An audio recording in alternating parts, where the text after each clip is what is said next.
కృష్ణా జిల్లా కానూరులో విషాదం చోటు చేసుకుంది. కానూరులో నిన్న మిస్ అయిన 8 ఏళ్ల చిన్నారి వాగ్దేవి ఇంటి పక్కనే ఉన్న చెరువులో శవమై తేలింది. చెరువులో పడిందనే అనుమానంతోనే రాత్రంతా పెనమలూరు పోలీసులు చెరువులో గాలింపు చర్యలు చేపట్టారు. ఇవాళ ఉదయం వాగ్దేవి మృతదేహం బయటపడింది. చిన్నారి ప్రమాదవశాత్తు చెరువులో పడి మృతి చెంది ఉంటుందని పోలీసులు అంటున్నారు. డీఎస్పీ సంఘటనా స్థలానికి వచ్చి పరిశీలించారు. చిన్నారి మృతిపై విచారణ చేపట్టారు.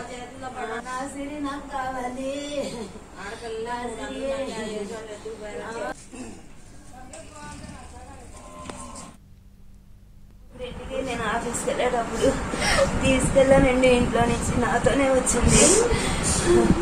బిస్కెట్ బయట కొనిపెట్టి ఒక షాప్లో నేను చేంజ్ తీసుకుని లోపు పరిగెత్తుకొని ఇంటికి వచ్చేసింది. ఇంటికి వెళ్ళిపోయింది అనుకున్నాను. నేను ఆఫీస్కి వెళ్ళిపోయానండి. నాకు 6:27కి ఫోన్ చేసి బాబు అమ్మ చెల్లి కనిపించలేదని చెప్పాడండి.